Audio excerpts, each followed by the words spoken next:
This is the Dallas Morning News.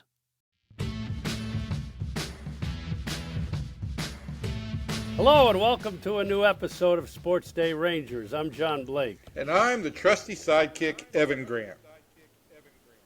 The Rangers are hot and the Astros are not. Texas just went 8-1 on its 9-game homestand when Houston got swept at home by the A's. The stretch moved the Rangers into a virtual tie with Seattle for second place in the AL West and the wild card race as of Monday morning, just 4 games back of the Astros. I do need to be the bearer of bad news for 1 second and say that the Mariners have already clinched the season series against the Rangers even before Seattle and the Texas meet this weekend. So there's a little bit anticlimactic to this weekend, but not all of it. So we're going to talk a little bit about what's changed after this incredible 8-1 homestand. With the trade deadline looming, we'll talk to former Rangers general manager Jon Daniels, who pulled off some of the biggest deadline deals to help vault the Rangers into the postseason on what, John? 5 different occasions. 5 occasions. First week of voting of the top regular season moment in Rangers history is also wrapped up. And we're going to talk about what moments advanced into the Elite Eight later in the archives in Arlington. And a little hint, I thought the voters did a tremendous job. SportsDay Rangers is our weekly spinoff of the Dallas Morning News SportsDay Insider podcast. You can find it in the SportsDay Insider feed, wherever it is that you consume podcasts. We've had a lot of fun with this all season, and at this point we've got a nice back catalog of interviews with former Rangers just waiting for you to take a trip down memory lane. And remember, if you want to interact with us about the show, you can find us on X. I'm at Ranger Blake. And Evan, of course, is always at Evan_P_Grant. You can also reach out to the Dallas Morning News on any of the paper's social media channels. Bottom of the ninth, bases loaded. Here comes Jimmy Dale from Baker Brothers Plumbing, AC, and Electrical. Thanks, Chuck. When your home pitches curveballs, Baker Brothers knocks it out of the park. Home run, Baker Brothers. Incredible. As the official home service partner of your Texas Rangers, we're offering $300 off a tank or tankless water heater. Another winning call. Visit callbakernow.com or dial 214-342-1171 today. Baker Brothers. Great service. So let's get right to it. I mean, the difference from, I guess, even a week ago is pretty amazing. The Rangers are 6 over 500, matching their best record of the year. They swept series against the A's, which didn't seem that big at the time. Of course, the A's went on to win 4 in a row in Houston this weekend. And the Rangers are right back there. They're, as we talked about, they're 4 out in the West, and they're tied basically with Seattle for that third wild card spot, and have moved ahead of Tampa Bay by a significant margin, Evan, and it was quite a homestand and quite a week. Yeah, it was, John. I thought the Rangers, I think we mentioned this last week, I thought the Rangers needed to win all 3 series on the homestand to legitimately get into the conversation about being a contender. They did that and then some. To go 8-1 on the homestand was remarkable. The one loss being a 2-1 loss to the AL Cy Young favorite, Tarik Skubal. So it was about as good a homestand as you could possibly imagine.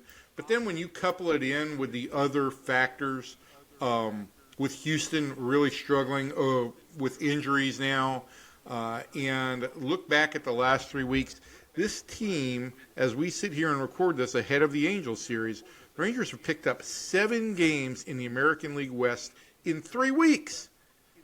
3 weeks. They were 11 games out when the last time they came to Anaheim. They were 11 games out. They start this series 4 games out. It has been a tremendous turnaround. We haven't mentioned that they're only a half game behind Boston, I believe, for the second wild card spot, correct?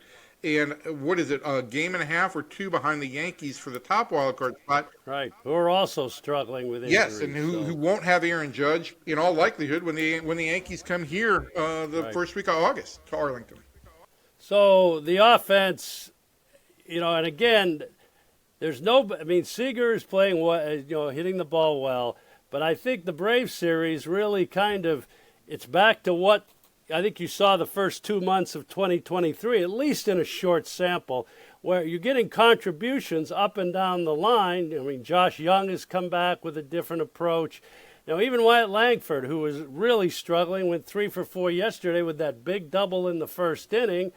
And that's, with the pitching and the defense, if you can get that kind of contribution up and down the lineup, this is going to be a tough team to beat. Yeah, if they get average offensive contributions, then they are going to be a very, very tough team, because they do lead Major League Baseball in defensive runs saved. They do lead Major League Baseball in staff ERA. They have dominated those two elements of the game. The offense has been woeful, and we've talked about that over and over again. And quite frankly, you look at the numbers this month, the offensive numbers don't jump out at you. They're not outstanding by any stretch, but the offense has moved the line, and it's allowed different people to contribute at different times. I will say the one thing for me that's really become obvious in July, particularly when he was out and now that he's back in, what Sam Haggerty brings to this team in a platoon role against left-handed pitchers.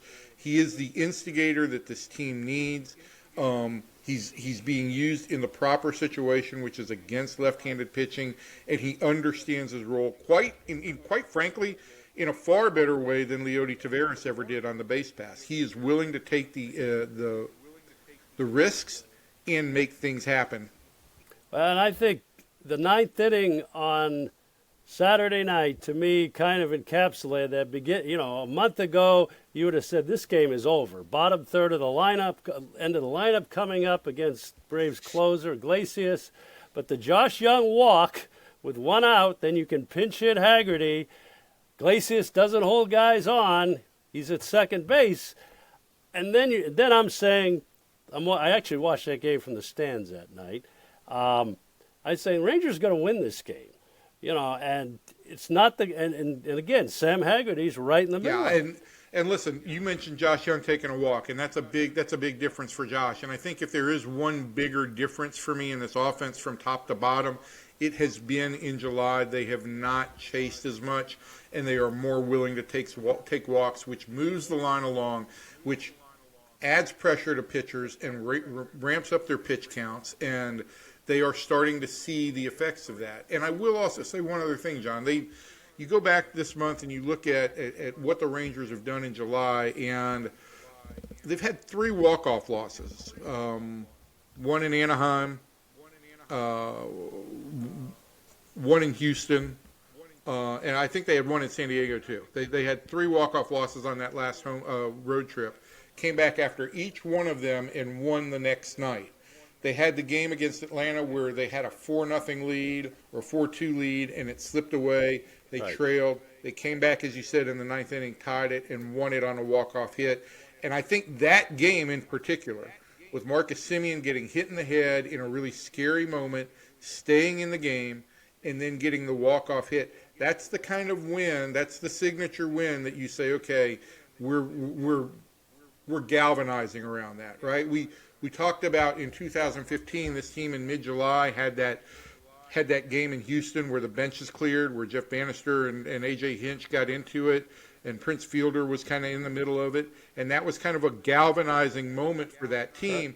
This team isn't a bench-clearing team, but I think that moment where they really saw Marcus at his best is the kind of moment that galvanizes this club as well. And it's also the kind of game that gets the fans behind you, too, that really get the fans back, I think, believing in this team. So we'll see. Again, at home, the club goes 8-1. Now, the road has been a different story for the most part this year, Evan. So what do they need to do? Again, we're taping this before the whole road trip starts, but they've got some. They got to go to Toronto still. They've got to play at the Mets and at Houston. What does the team have to do on the road here in the last? Well, couple I of months? think they need to play better on the road. Period. That's been a real issue for them. The 2 issues for them have been road play. I think they're 22-30 on the road, and their record against left-handed pitching. They've got to continue to do better against those. I think in the short term, look, what we've got to figure out in the next 4 days is what happens at the trade deadline. The Rangers still, I think, are very much in the market for a closer or a high leverage reliever. I think there's some interest in potentially a bat, but there are some headwinds that have to be fought here in in terms of how much payroll the Rangers can actually afford to add and not go over the luxury tax threshold, and what their capital is to offer other teams in terms of trades. But I think that they have definitely moved into the ranks of they're going to add. This is not going to be 2023 when they went out and got Jordan Montgomery and Max Scherzer and overhauled the bullpen. This isn't going to be 2024 when they had to move some money to add a little bit of money, and it kind of was a net negative. I don't want to say negative, but it was a neutral, right, at the trade deadline. I do think the Rangers are going to add with the idea that they believe that they have a really good team that could be healthy down the stretch, but they're not going to mortgage the farm on anything this season.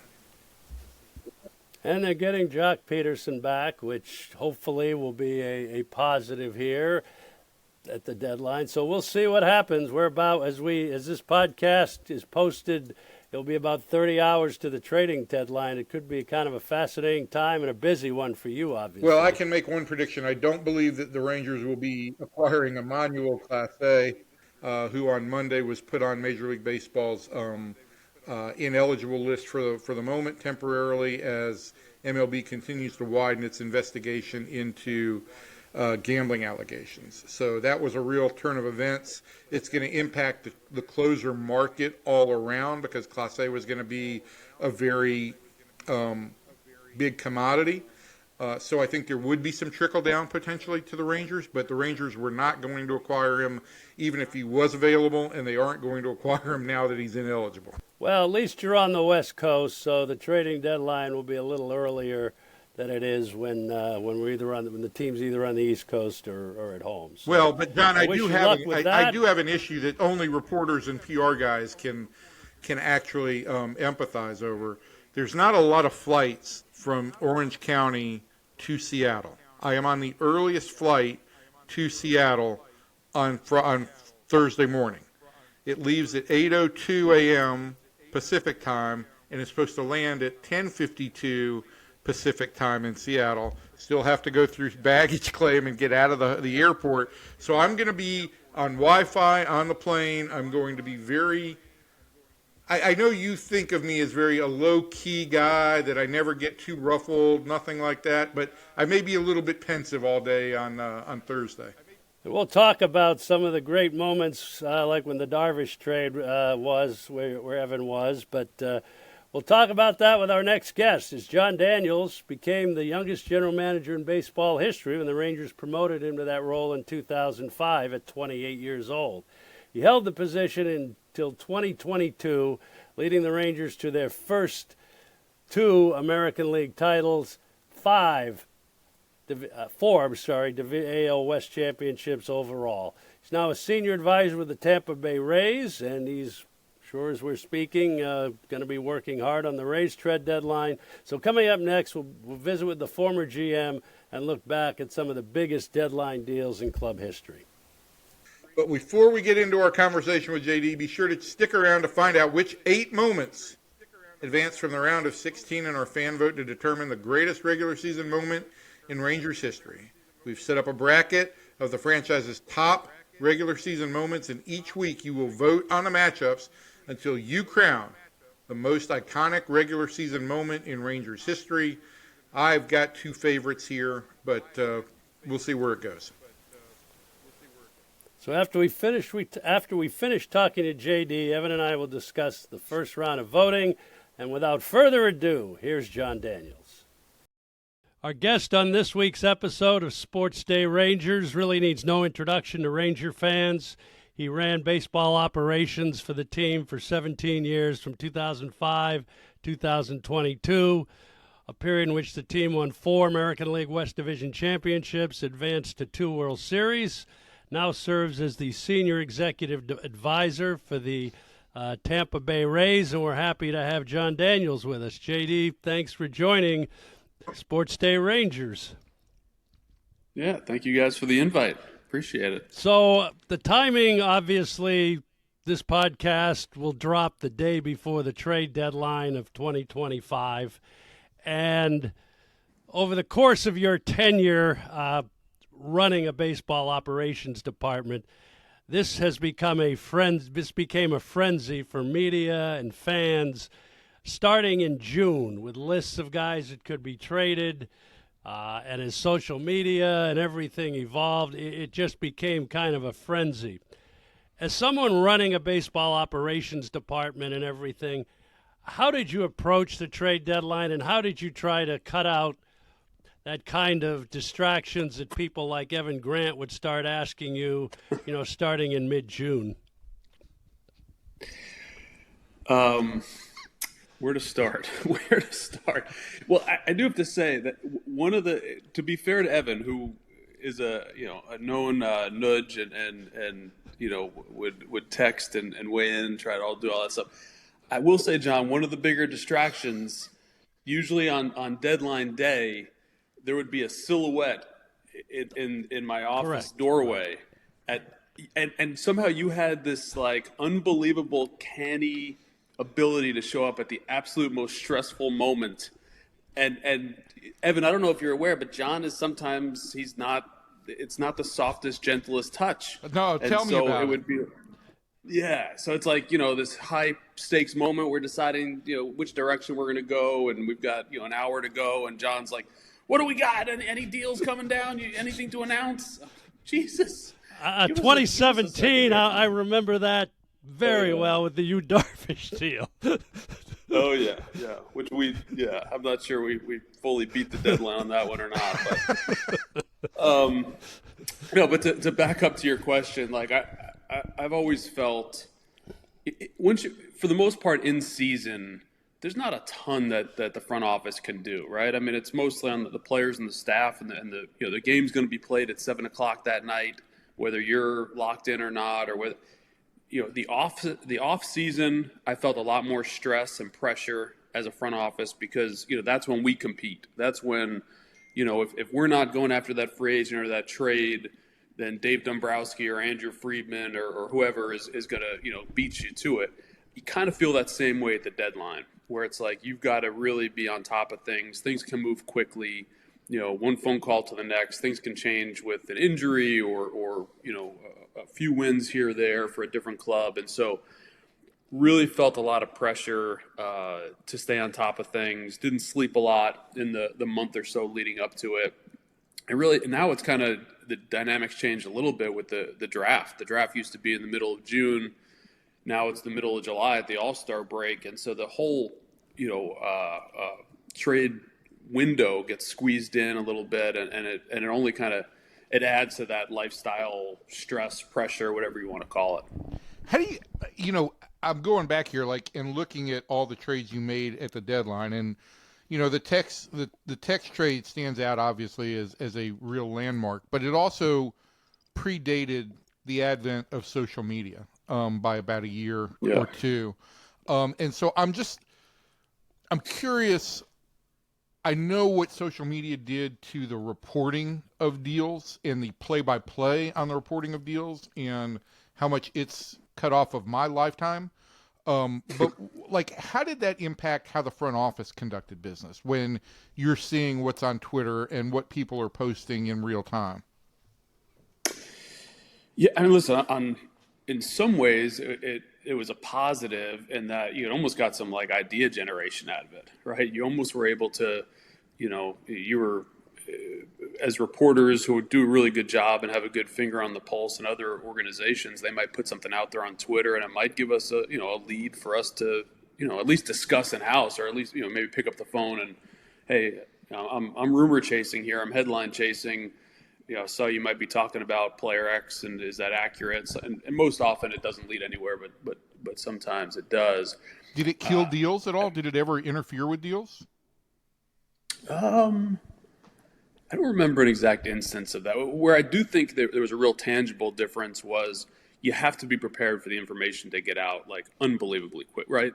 I mean, the speed of when we made the Kyle Gibson trade with Philadelphia.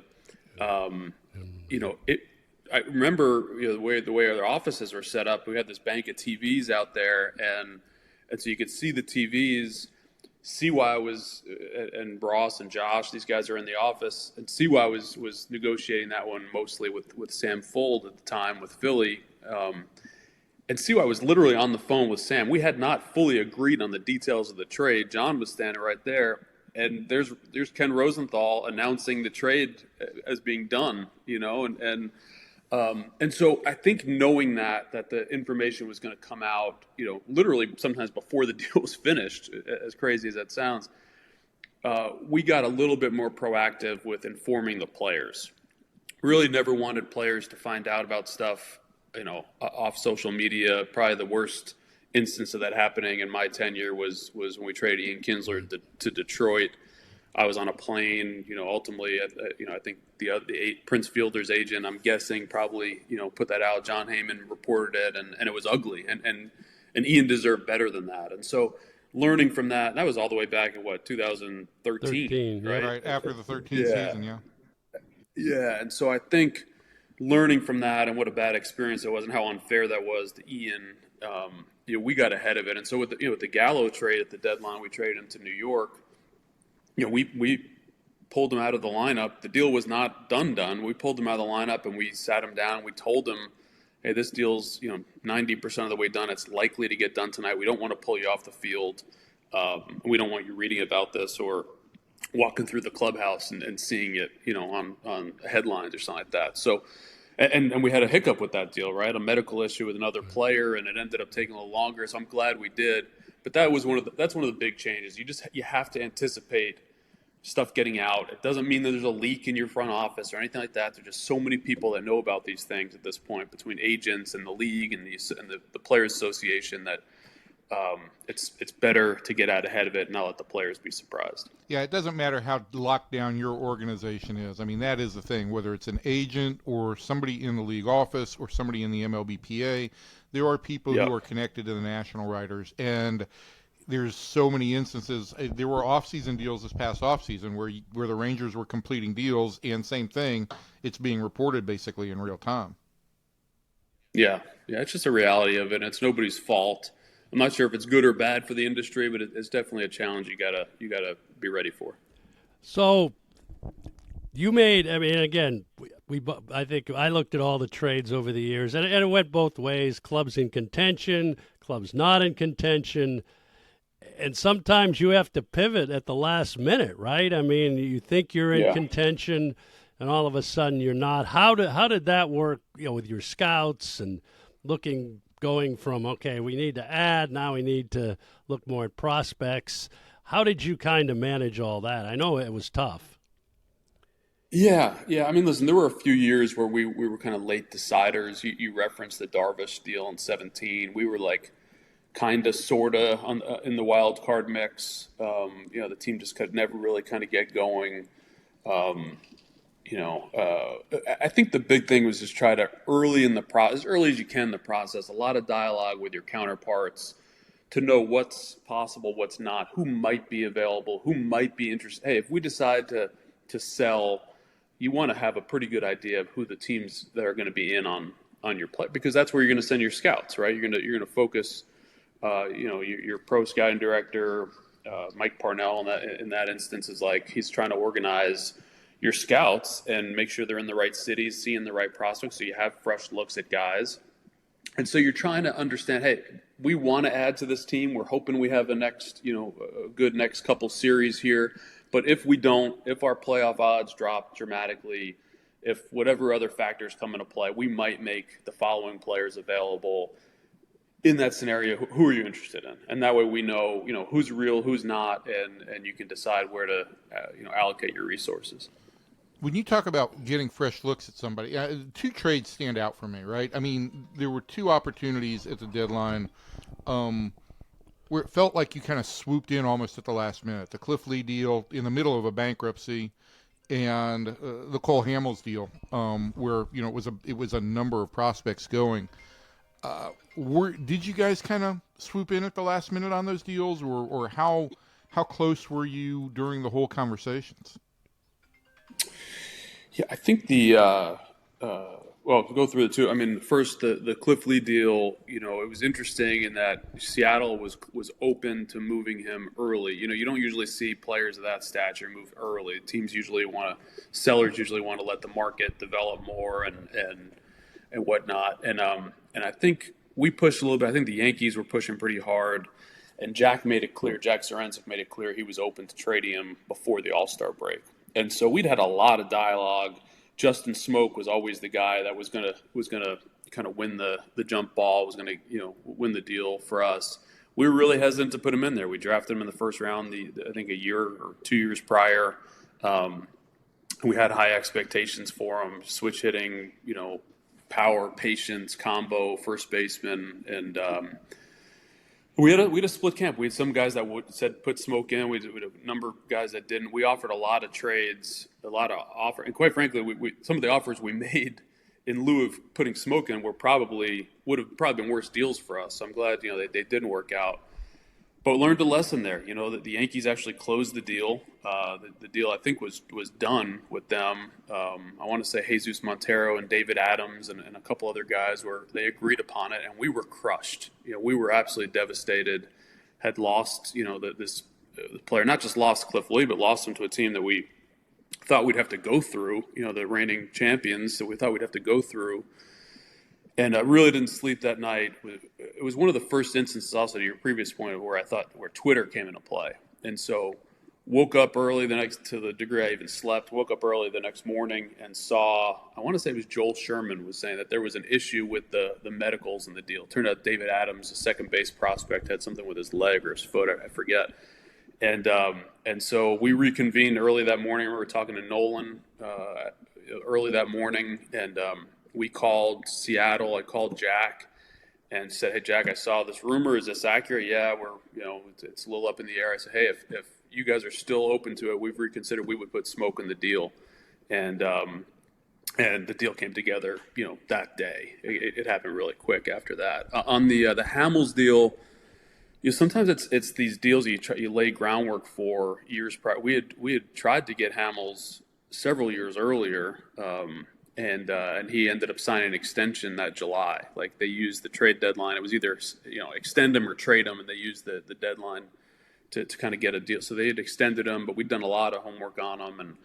And then when in 2015, when they were kind of rebuilding, we were on him pretty good. Ruben Amaro and I went back and forth a lot, and that was a pretty complicated deal. We put Matt Harrison in it to balance some of the money. Matt had the back injury. There were several prospects, Joey Gallo and Brinson, that we wanted to hold out of it, Mazzara, but we put, a lot of talent in the deal. Nick Williams and Eichhoff and Thompson and Alfaro and Alec Asher, I think, was in that. And we got Jake Diekman back as part of it. So it was a pretty complicated deal. There was money involved. The league had to sign off. And we were also, I think we were like 8 games back. We were under 500, right? I don't think teams were expecting us to be quote-unquote buyers, but it was a deal where we had 3 years after that with Cole. Diekman was just at the start of his run. We thought that the team was better than our record, and obviously they went on and had an unbelievable finish to the season, win the division.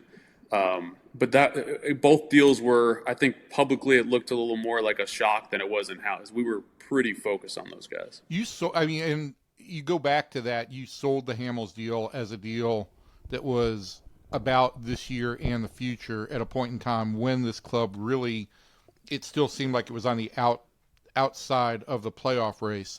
And that has become a much more commonplace type approach for clubs now, is to say, yeah, we'd like to bet a little bit on this year, but we also want to make sure we're buying for the future because we think this club is better. Was that a really uncommon kind of way to go about things at that point in time? Well, I think there's been some structural changes, rule changes that have led to that, right? Listen, you used to be able to get a draft pick for a player that you traded for in his free agent season. You can't do that anymore. So when we traded for Cliff Lee, we got Mark Lowe back in the deal too, but we also felt like we were going to get a draft pick, a high draft pick back, even if he walked, which is what happened. And that was the case. It used to be the case even with lesser players, right? You could offering them arbitration. Now that we have the qualifying offer, and it's you can only do that with players with a full year left. So that's changed a little bit, just in terms of that. you might have been willing to part with more for rental. Now rentals don't get a ton in return because it's exclusively, there's no tail after that. It's just about this year. I think the other thing is, maybe the bigger factor is the playoff format, right? You got so many more teams making the playoffs now that right now there's I think it's all but maybe 6 or 7 teams in all of baseball are within 4 or 5 games of a playoff spot, right? You can, with very few exceptions, you can kind of see a reasonable path to being in contention for a playoff spot for almost everybody. And so it limits the number of players that you almost have to make deals more with that in mind, because it just the supply of like quote unquote true sellers, where it's just it's major league players for young prospects. There aren't as many of those that are really obvious, especially when you talk about like players that can impact the pennant race. It always hurt my feelings that you didn't respond to many texts after the All-Star game. Why was that? I thought you were on your your bi-monthly vacation. You always like to go do your foodie thing somewhere, and I don't know. I thought maybe you meant it for somebody else. But how difficult is that, like, to handle that whole element of it's not just me, and in this market, it is a smaller market in terms of competition, but the number of texts, especially as accessible as you were, the number of texts must just pile up. And it's how do you manage that? Do you just say, I'm just shutting this down? For the most part, yeah. I mean, listen, I think it was about, we could tell stories, but like I learned very early on, like you just have to be truthful, right? And truthful and respectful, I think, is the key with media. And you have personal relationships, but we all have a job to do. And I understand your job is to, uncover some things that are, quite diametrically opposed to what I need to get done. And it would be harmful to have some of this information out there.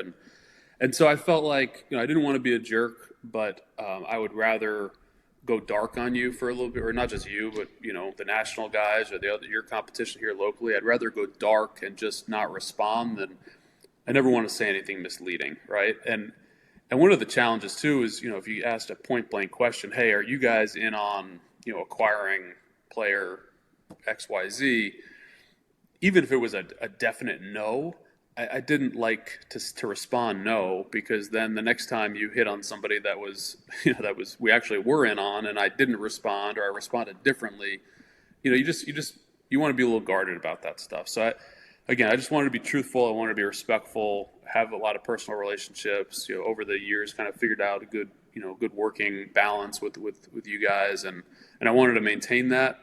But at the end of the day, we have a job to do. We have a lot of people that we're responsible for, and so it was the ghosting you was a result of that. I remember I used to have to tell Evan a lot during that time, yell at him to leave you alone. I just remember that was a big thing. Yeah. So, a couple of things here on timing, which you mentioned. The draft obviously now being at the All-Star break, 5-6 weeks later, is a factor. And the other thing is, would you be in favor of moving the trade deadline back to, say, mid-August, going back to your point about more teams being in contention and with more playoff spots available? Yeah, I've gone back and forth on this, John. Listen, I haven't been privy to all the conversation here the last couple of years, so there might be some really compelling reasons. From what I've heard, read, probably more of the mindset to leave it where it is, status quo, just because I'm not really sure what how it would play out if we moved it back. On one hand, there might be more clarity with teams as far as who's in and who's out. On the flip side, there's less time for these players to make an impact, for their new clubs. And I do think there's a time.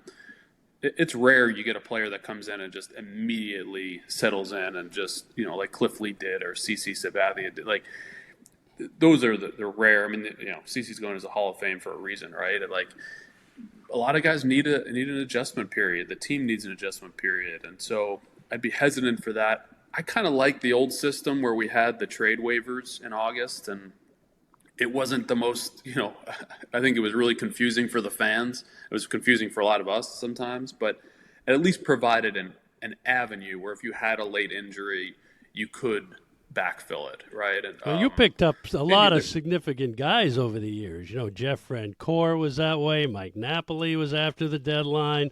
Alex Rios, you know, after Nelly Cruz got the suspension. So you did add some fairly significant players that played an impact.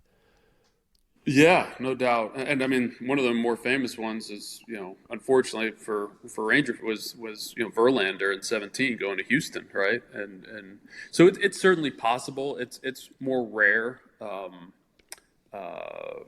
You know, Manny Ramirez going to the Dodgers, right? Well, that was at the deadline. Manny going to the White Sox right. was in August. Yeah. But yeah, I kind of like that system just because it provided an opportunity if, you know, you have a late need, an injury, or, you know, Nelly's case, that the suspension deal, that's something that catches you off guard. At least you have the ability to address your roster. But I kind of like the current date personally. JD, play a version of a game that we played as high schoolers, but give me your favorite trade deadline deal, your least favorite trade deadline deal, and which one caused you the most personal anguish? Oh, man. Favorite deadline deal. I mean, it's probably Cliff. You know, it's probably the deal with Seattle there in 2010. It felt like that was us getting over the hump, right? It was us, like, to that point, you know, 2009, you know, we were a very good team. I think in the current playoff format, we would have, you know, we would have been in it. I think even in the previous format, before they fully expanded it, we would have made it, won, 87 or 88 games. We're a good team. 2010, like, we had really started coming of age as a club, and I think going out and getting this like number one starter that could, you know, match us up with just about anybody, along with, you know, Colby and CJ and that group, like, it felt like that had, and just the energy that injected into the clubhouse. I mean, I remember being downstairs in Wash's office, and we're talking through the dynamics of the trade, and you could literally hear down the hallway, you know, Michael and Kinsler and the guys, like, holy crap, we got Cliff Lee, you know, and, like, the energy flowing through the place, and it just felt like we. It took us to a little bit of a different level organizationally, and so that was, you know. Then obviously he performed at just a you know, tip top level there in the playoffs, and you know, really pitched us through the first two rounds. You know, his game 3 against the Yankees against Pettit in old Yankee Stadium was, or I guess it was Yankee Stadium, which is unbelievable. I think one of the other ones that I really enjoyed was 2006. Like, we were kind of in between. I'm not really sure we should have been buyers, but we thought Carlos Lee was like a bat that could help put us over the top. The price with Doug Melvin in Milwaukee was Cordero and Mensch, and it was too hefty of a price for us to pay for just a rental, because we were kind of like kind of sort of contenders. And so we pushed hard to get a younger player back in the deal. We ended up having to expand the deal. We put Lance Nixon and Julian Cordero, a young left-hander, and we got Nelly Cruz in the deal. And it took Nelly, you know, 3 more years to really establish himself, but obviously ends up being, you know, a critical part of you know, our success and those great teams. One of the ones that I regret, 2012. And there's a couple parts of this that I dislike. One was that, you know, we're going really good again, and then Colby Lewis hurts his arm. He ended up having a torn flexor tendon, needs surgery. But we were in the middle of negotiating an extension with Colby, and I know you guys know Colby well, you know, as well as I do. He's just like, there's nobody on this planet that doesn't love Colby Lewis and who doesn't root for Colby Lewis. And so it really stunk. I felt terrible for him that we were in the middle of negotiating this deal. He gets this injury, and then it was a big blow for us. And so trying to backfill that, we ended up, you know, acquiring Ryan Dempster, you know, famously or infamously, I guess, we put Kyle Hendricks in the deal, who's had a great career. I don't know if it's funny, but like the irony of that is that that's not who the Cubs wanted initially. Like I remember talking to we agreed on Christian Villanueva. At the time, we wouldn't put Mike Olt in the deal. We put Villanueva in the deal. We had the 2 upper-level third basemen. And then it was another pitcher. And, it was they asked for Justin Grimm. We said no. We asked for Neil Ramirez. We said no. We asked for Luke Jackson. We said no. We asked for Cody Buckell. We said no. And, I mean, with maybe 10 minutes to go before the deadline, he asked for Kyle Hendricks, and we kind of reluctantly said yes. But, we felt like those other guys had better stuff than him. And obviously Kyle's had an unbelievable career and the professor, and he ends up a couple years later is pitching the Cubs to a World Series. But for a host of reasons, that one stings. Personal anguish? Did one cause any personal anguish for you? Or personally toughest one? Oh, man. I don't know if you might bring up another one that I regret or anguish more, but the Darvish one was tough. And I remember as we made the deal. Yeah, man. First of all, we were still like loosely in the mix, and so I hated giving up on. I hated pulling the rug out from the team. Secondly, like I developed a really good relationship with you. Like we've stayed friendly, and I hated. It was a big transition for this guy, right? I mean, he'd already made one huge transition. Then he has surgery. It took him a while to get comfortable in Texas. Now he's going to LA and the media market and all that. We kept him pretty well apprised of everything, the whole time. So I felt good about that part. But then the return, there was reasons to like the players at the time, but it was above the line that we felt like as far we could have held on to him and got a draft pick, but it would have been a draft pick between the second and third rounds, I think, and we didn't think that value was great, but it was above that line, but not significantly above the line. I think looking back, our best deal probably was with Houston. In 17, we could have had, I think, Joe Musgrove in a deal with Houston. He had some medical issues at the time. Still the deal we probably should have made, but there was a feeling internally with ownership too that didn't love trading him, in the division to Houston. And anyhow, I looking back, I we would have been better off making the deal with Houston. We would have been better off probably holding him for the pick. But I think all those factors, the personal side of it too, knowing you and knowing what he'd been through, made that one tough. Yeah, that was for me in terms of personal connections. That one was just difficult because I did really come to enjoy Yu Darvish and just watching him grow and what he's become as a big leaguer, the things he's done. Post Rangers, it's always going to be a great chapter having covered his first 5+ years with this organization. But I don't know why it seemed like signing Darvish and winning that bidding was such another momentum clinching move for the Rangers. And then when you had to say, okay, we're going to move on, it felt like, okay, we're entering a new chapter here. That was a tough time too because the Hall of Fame induction was Sunday. Evan, you probably remember this. The same day Beltré got his 3,000th hit, and I'm flying back, for the trade deadline at 4:00 on Monday, and I get back there, like JD says, I probably just raced into the office there and disrupted everything. But that one really did come down to the end, and then Darvish, I remember, wanted to get the press conference out of the way before I think the Dodgers had even told their players or before somebody hadn't been told. So if you remember, you were in Albany, but we had to do the press conference with just Darvish and the trade, and we couldn't announce the players at that point. It was after 3:00, I guess, at the time. But that one really did come down to the end. You had, with 10 minutes to go before the deadline, you had tweeted a picture of himself in the clubhouse in his Rangers hat and tagged me on it. So right, there was a little personal shot there. Yeah, it was that was a tight one.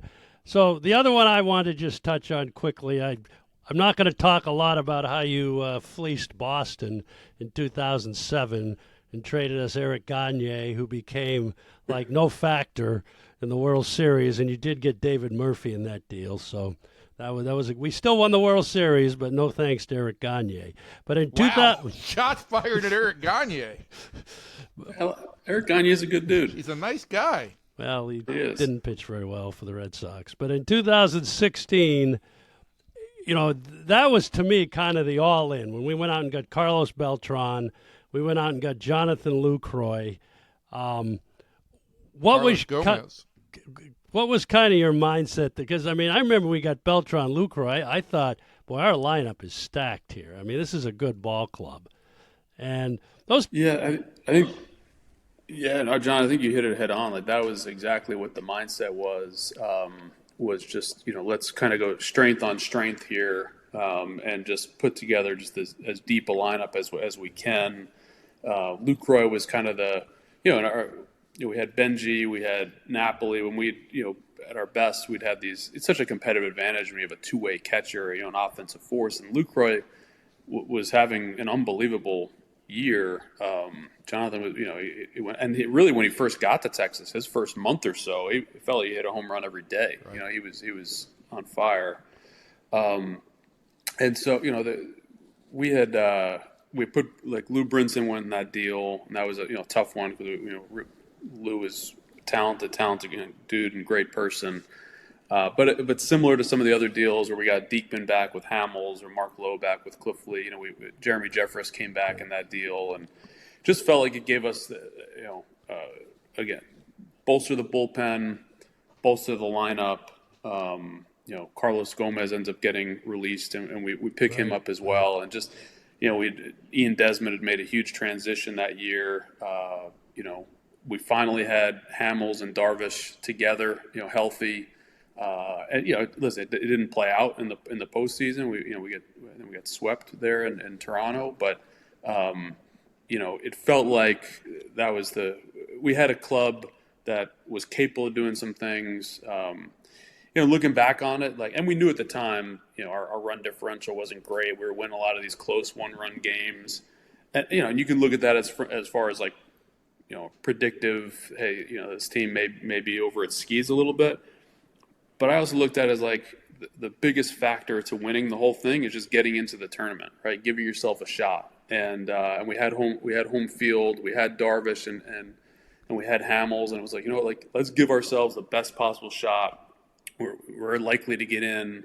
Let's bolster the club, and it ultimately didn't work out the way we'd hoped, but we just thought those players fit us really perfectly. Yeah, that season was a great learning tool for me because I never really put a whole lot of weight into run differential or the luck factor in one-run wins. I think the team went 35-11 or 34-11, set a record for one-run wins that year, and it did. It did show up in the postseason.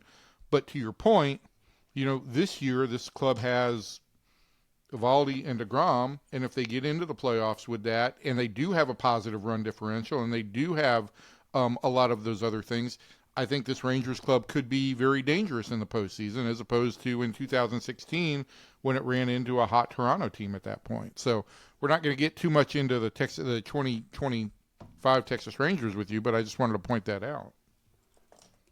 Yeah, no doubt. There's a balance there. You want to be aware of those things. They're real indicators. But at the same time, when you have an opportunity to win, it is really hard to win in any sport, in any league. But it's when you have those opportunities in front of you, and especially, we didn't feel like we were mortgaging the future so much as trying to take advantage of an opportunity that the current team had given us.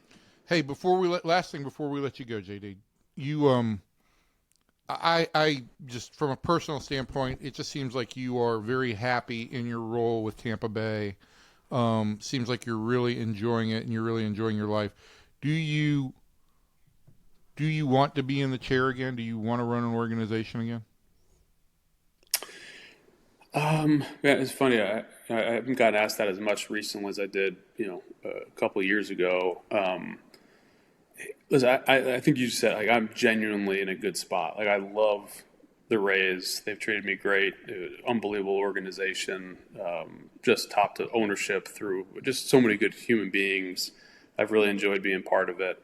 And maybe more importantly, I've really enjoyed like just being able to be husband, father, a normal person. And there are moments where I miss the action a little bit, and I'm in it. I'm aware of what's going on, and talk to our group some, but those moments are far outweighed by like the actual like balance. And I feel like I'm lucky. I feel like I missed 15, 20 years of my family's time, and like they easily could have told me to take a hike when I came strolling back. They didn't, and I feel fortunate there. So if I had to give you a yes/no answer, I would say no. I'm not in a hurry to do that. I hope I don't have to draw any lines in the sand, because I don't want to, who knows what the future holds. But yeah, I'm certainly prioritizing what I've got right now. Well, when we have this discussion and you look back on all these hours that were put in at the trade deadline, you probably do think about that some, and how you weren't balanced. It was a tough balance in those days. So. Yeah, for sure, man. I mean, it's my youngest daughter was born. Her birthday is over the GM meetings. I missed her birthday number. It just listen. This job has been it's afforded me opportunities, and I've met people. I met President Bush, and just people that you never would have met otherwise, and great players, and the travel and the perks and there's so many great things about it. I don't have any regrets in that standpoint, but there is a balance. There is a cost that lifestyle wise you guys deal with too. Gina and Harriet, I don't know what they're thinking, but they still seem to like you guys. And I don't know if my wife likes me quite as much now that I'm around more, but we'll see how that shakes out. Yeah, she did like you a lot more when you were gone, John. Yeah, probably. But anyway, this has been great. Just kind of going back and looking at trade deadlines over the years. We appreciate JD. Yeah, thanks for having me on. Good luck with the podcast, guys. I mean, with two beautiful faces like that, you guys can't go wrong. We will have you on again to discuss all the idiosyncrasies of dealing with both John and me. I think that will make an exciting episode. I will have a lot more to say in that episode. Okay, well, thanks a lot. And when we come back on our next part of our podcast, we'll talk about the first round of 16, right, Evan, from the Dallas Morning News, Rangers' top regular season moments. Well, that was a great look back at trade deadlines with JD. I'm glad he took a shot at me and protected Evan in that first part of the interview. But without further ado, we'll move on. He didn't have to protect me. He just ignored me at the trade deadline. You were an omnipresent force, just like a shadow in the doorway. Well, it was impossible. So the Archives in Arlington this week is going to feature one of the final 8 moments. And I hate to break the suspense here. We started with 16 last week, and we're down to 8. And but this moment is very timely, and it will be one of the ones the listeners will have to vote on here in the Elite 8. It was July 30th, 2017. The Rangers are playing Baltimore at that point, I guess it was called Globe Life Park by 2017. Adrían Beltré with his 3,000th Major League hit, the 31st player to do it, just the primary third baseman. George Brett and Wade Boggs had done it. It was a 4th-inning double off Wade Miley of the Orioles, and neither Evan and I was there. And to kind of back it up and play this out, Adrian only needed 58 hits going into this season for 3,000. We figured this was a slam dunk in May or at the latest, the very latest, early June. Because on the same day, Ivan Rodriguez was being inducted into the Baseball Hall of Fame in Cooperstown. So Adrian starts the year on the DL. He's got some calf issues. He doesn't play until the end of May.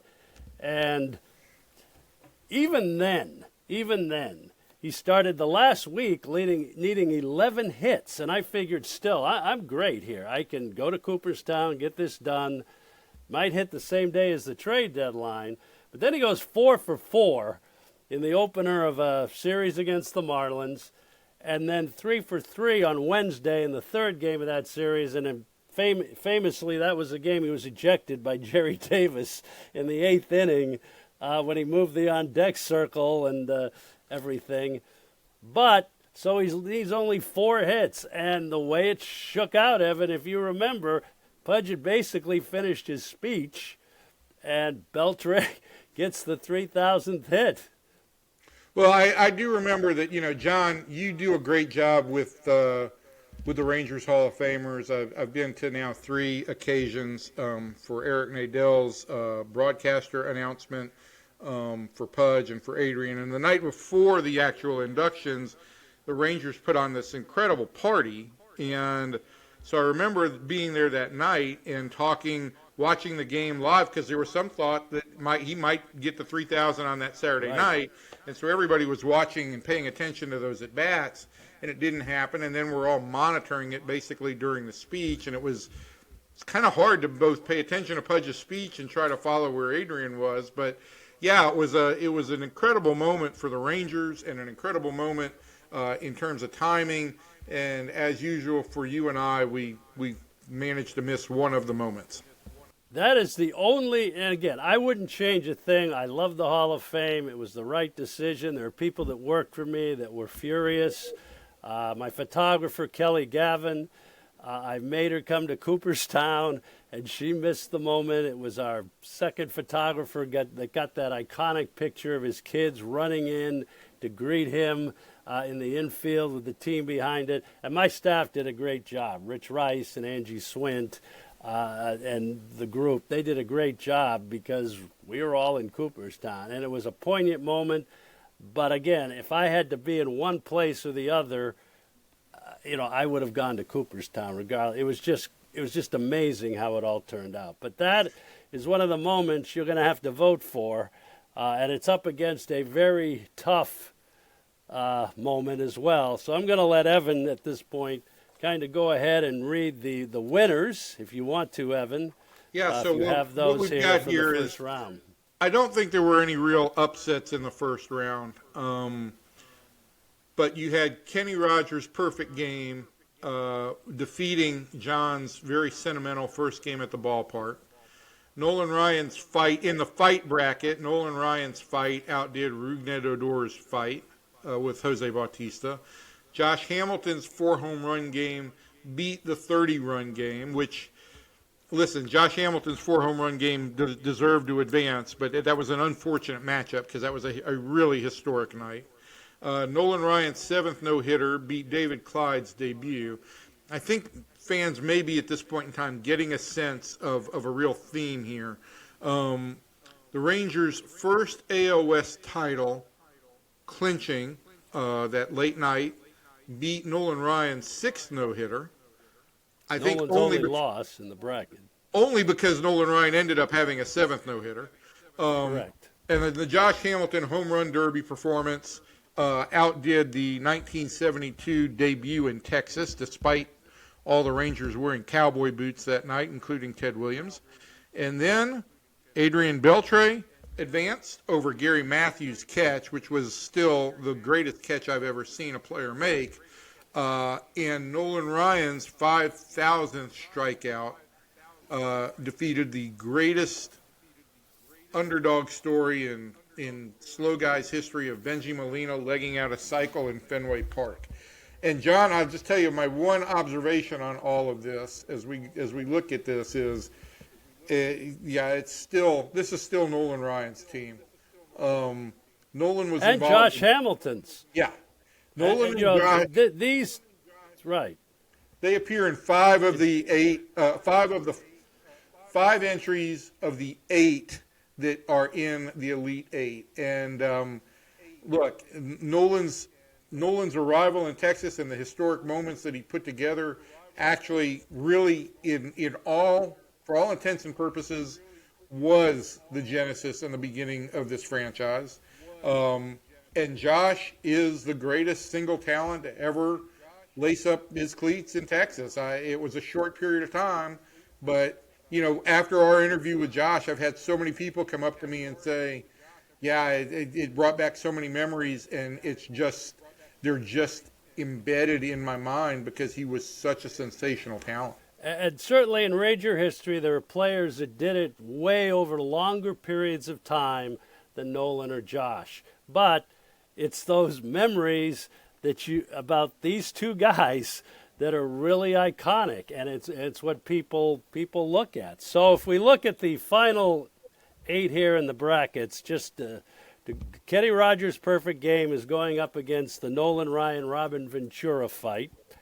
Josh Hamilton 4-homer game goes up against the Ryan 7th no-hitter from 1991. The Rangers' first AL West title in 1996 is going up against the Josh Hamilton home run derby at the All-Star game at Yankee Stadium in 2008.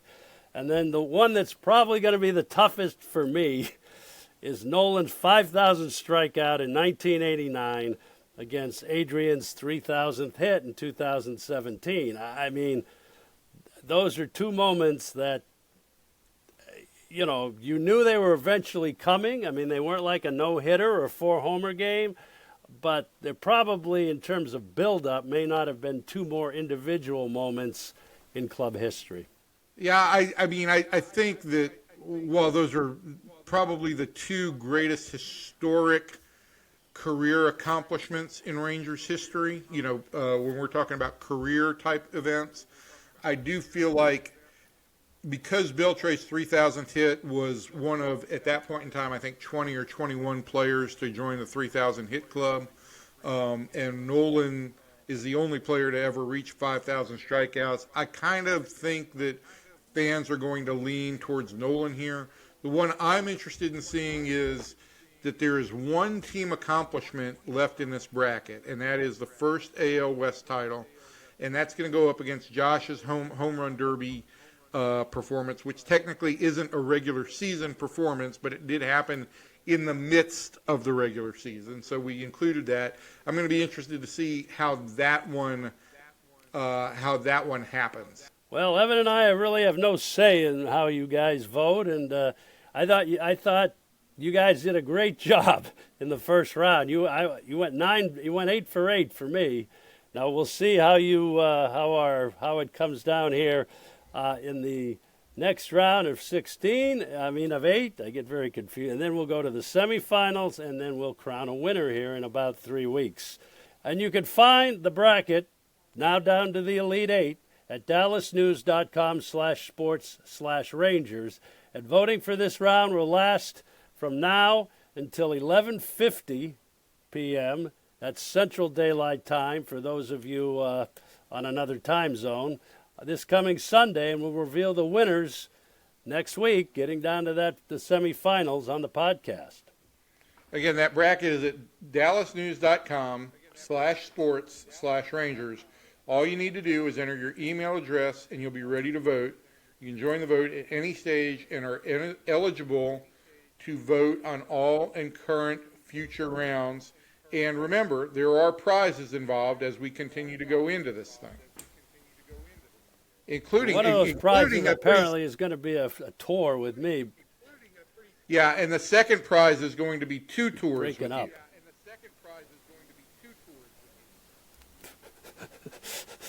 Yep. They're great tours, though. John does a great job on this stuff. He really treasures the archives and the artifacts, and he really does a great job with it. It's a really intimate experience. So, and so with that, it's time to wrap this up. So thank you for joining us at SportsDay Rangers. Don't forget to check out more sports from the Dallas Morning News, SportsDay Insider, my podcast with columnist Kevin Sherrington, and a guest from the SportsDay staff appears in the same SportsDay Insider feed every week. Last week, we kind of opened up Cowboys camp with Calvin Watkins. If you have any questions for us, you can ask us on X. And remember, go to dallasnews.com/sports/Rangers to vote for your favorite moment in club history. We're down to 8 moments. Voting is open now. Thanks to Jon Daniels for joining us this week. Thanks to our producer and John Whisperer, Chris Blake. John and I will talk to y'all next week.